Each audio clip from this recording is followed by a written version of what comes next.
Eder, Mech, Pallister. La mattina del 14, quando tu esci, Liliana era già pronta o doveva ancora prepararsi per uscire? No, era vestita di casa, vestaglia, il pigiama, la sua vestaglia, e la mattina era sempre così. Io non l'ho vista fare la colazione, so che aveva preparato il tè o il caffè, non lo so esattamente, perché io ho bevuto il mio caffè così in fretta e dopo me ne sono andata. E l'ho visto lì, mi ha salutato col sorriso, tutto quanto, io sono andato avanti, ho iniziato le mie consegne, tutto il giro che comunque è stato visualizzato dalla polizia, posto per posto, telecamere, tutto è stato verificato, tutto quello che io ho fatto quella mattina. Poi quando sono andato in studio per sistemare i coltelli, sono stato lì, ho sistemato tutto e poi a un certo punto ho preso la bicicletta perché io ne ho tre, una in studio, una a casa, una in macchina. E allora ho preso la bicicletta del studio, dovevo fare delle riprese con la GoPro che avevo appena comprato e ho deciso di andare sull'altopiano carsico che ci sono delle ciclabili in mezzo al bosco bellissime. E lì ho fatto alcune riprese fino a che poi, siccome la ciclabile passa proprio vicino a casa mia, a un certo punto sono venuto a casa, mi sono fatto il pranzo e a un certo punto poi sono ritornato in studio e lì ho lasciato la bicicletta, ho preso la macchina e sono venuto a casa. Sebastiano prova quel giorno la GoPro, ma noi sappiamo che lui usava le GoPro quantomeno da anni, per cui conosceva il funzionamento di quegli apparati meglio di chiunque altro. In quella decina di video che feci da Trieste prima ancora dei funerali di Lilli, dimostrai che Sebastiano non aveva nessun alibi perfetto. E infatti uno che dalle 9:10 si trova senza cellulare, non si sa dov'è, non si sa cosa sta facendo e senza testimoni, può solo avere un alibi fallimentare non certo perfetto. È anche vero che se lui fosse il mandante di un omicidio avrebbe veramente un alibi perfetto, e il fatto che non lo abbia fa dubitare di corresponsabilità. Ad ogni modo Sebastiano non è mai stato indagato e quindi al momento assolutamente innocente, ma è chiaro oggi che se lui avesse colpito l'avrebbe fatto nel seguente modo. Alle 9:10 incrocia Liliana, la fa salire a bordo di un mezzo che non è la sua auto, potrebbe essere un taxi o un'altra auto di non so chi, e la porta a circa un'ora di distanza da Trieste. Questo perché? Perché lui manca per ben 3 ore, quindi dovremmo calcolare circa un'ora per andare, un'ora per tornare e qualche minuto da perdere in loco. Rientrato a Trieste riprende la sua normalissima attività. Se lui c'entrasse con l'omicidio di Liliana, probabilmente questa è l'unica possibilità che lo vede coinvolto. Intanto l'attività all'interno del laboratorio era minima, perciò c'era un minimo di laboratorio, anche perché i coltelli hanno dei percorsi molto complessi. A volte certi coltelli sono impegnativi perché devi magari sistemarli, dargli il suo aspetto naturale, magari si sono rotti o hanno delle curve che non vanno bene, allora devi aggiustare. In quel caso lì io mi ricordo così vagamente, adesso a distanza di tempo, anche perché non pensavo mai di dover giustificare questo, io pensavo che comunque la procura e gli inquirenti abbiano valutato queste cose qua, anche perché sono venuti molte volte nel mio studio a vedere come faccio, come non faccio, perciò non lo so, non mi sono creato questo problema. E ti sei invece creato il problema per il fatto che il cellulare in quel giorno, solo in quel giorno, in quelle ore, non prendeva o era spento? Il cellulare era un ambiente in cui il campo era completamente assente, poi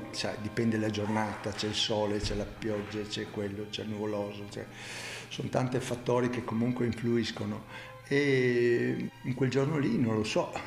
Non ho la minima idea. Io in genere non spengo mai i telefoni, assolutamente, non ho motivo di spegnerli, anzi, perché magari tante volte mi arriva la chiamata e magari non riesco a parlare oppure cade la linea, però vedo chi mi ha chiamato, casomai dopo esco e chiamo per sapere cosa posso fare per lui. Ti abbiamo visto molto bene ultimamente, ti sei ripreso? Ma guarda, c'è alti e bassi, anche perché riesco a vivere una vita tranquilla e serena, fisicamente bene, perché magari faccio un po' di bicicletta oppure la mia attività di coltelli, che comunque è fondamentale, importantissima, perché mi mette sempre a contatto con delle persone che conosco, che mi stimano, che mi vogliono bene e mi sono vicine in questi momenti così di pressione e di sofferenza. Io sono sempre in contatto, abbiamo i nostri consulenti, il generale Garofano, il dottor Barisani, e comunque siamo sempre in contatto, ci sentiamo molto spesso. Io l'altra settimana ho ritirato in questura un plico che comunque il generale Garofano aveva chiesto alla questura di avere determinate cose, e perciò la questura mi ha chiamato, mi ha consegnato questo che io ho consegnato a Milano a quarto grado, queste cose. E ne abbiamo parlato, ci sono appunto queste cose da verificare, da vedere, ci sono elementi che comunque vanno visionati, valutati. Noi cosa ci aspettiamo? Ci aspettiamo di avere delle risposte. Io dopo 22 mesi non so quando è morta mia moglie, come è morta mia moglie e perché è morta mia moglie. Questo è quello che mi tormenta dentro. Tutto il resto non è niente. Tutto il resto, chiacchiere, youtuber, tutta sta gente che comunque ti dico, ogni volta che vado su YouTube c'è il mio nome, guardo questi video, queste cose che sono fatte da gente che non ha la minima idea di quello che è la nostra vita. La nostra vita, a me piacerebbe un giorno venire da voi a raccontare un po' dall'inizio, da quando ho conosciuto Liliana, che io ero un crossista, avevo tre moto da cross, e Liliana veniva con me per i boschi, per i torrenti, sul Torre. Abbiamo fatto delle cose allucinanti. Siamo stati addirittura a Budapest sul Balaton in moto.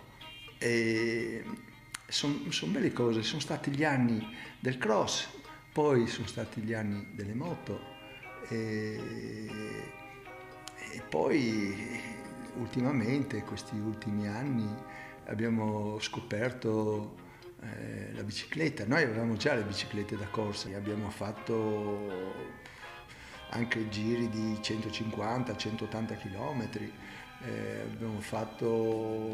andavamo col treno da Trieste fino a Treviso, dopo da Treviso facevamo Kranjska Gora, Jesenice, siamo stati sul Predil, su Sella Nevea, abbiamo fatto tutto in bicicletta e abbiamo veramente girato un po' poi tutta l'Europa, perché abbiamo fatto la Croazia, la Slovenia, l'Austria, l'Italia, abbiamo fatto veramente dei giri incredibili e bellissimi, e Liliana era felicissima di questo. Qualcuno dice che eravate dei grandi frequentatori di casinò. Allora io voglio sfatare questo. Io posso assicurarti che Liliana negli ultimi 20 anni non è mai andata in un casino, mai. Noi siamo stati, quando l'ho conosciuta nell'87, no, l'89 scusa, siamo stati a Kranjska Gora al casino, così giusto per andare a vedere, più che altro per andare a cena, perché nei casinò tante volte hanno dei ristoranti importanti. E poi siamo andati a Felden. È l'unica volta che io ho giocato, no? Che ho perso, mi pare, non so, 500.000 lire, no? Ho detto porca miseria, io avevo dato 100.000 lire a Liliana, no? E lei con le macchinette, è l'unica volta che ha giocato, ha vinto una botta di soldi. E ho detto no Liliana, basta così, così abbiamo recuperato quei soldi che ho perso e poi ci avanza ancora per cosa. Ecco, queste sono le ultime due. Per quanto riguarda questa strisciata, non lo so, Non ho idea da dove salta fuori questa cosa, non lo so. Se la procura dirà di nuovo che è un suicidio, sei pronto stavolta ad accettare il verdetto? Ma guarda, io sono un lottatore e sono pronto a combattere, anche se fino adesso magari ho fatto la parte proprio anche perché fisicamente ero veramente a pezzi e ho avuto questa forza di piano piano recuperare e di avere fiducia in me stesso e anche l'aiuto di altre persone che comunque mi sono state vicine. E io ti dico, io spero che questa storia abbia delle risposte, però il fatto che finisca non ci credo. È una storia che andrà avanti tantissimo, ci sarà un po' di battaglia, un po' di rancori tra uno e l'altro, ma io ti dico, io vado per la mia strada, per quello che ho vissuto con Liliana, per la gioia che ho avuto ad avere vicino a me una donna così sensibile, così minuta, ma però con una grande forza dentro di lei. E non voglio andare oltre a queste definizioni, queste cose, però guarda, 32 anni vissuti con lei sono stati veramente meravigliosi. Ehi, non dimenticare di iscriverti a questo canale.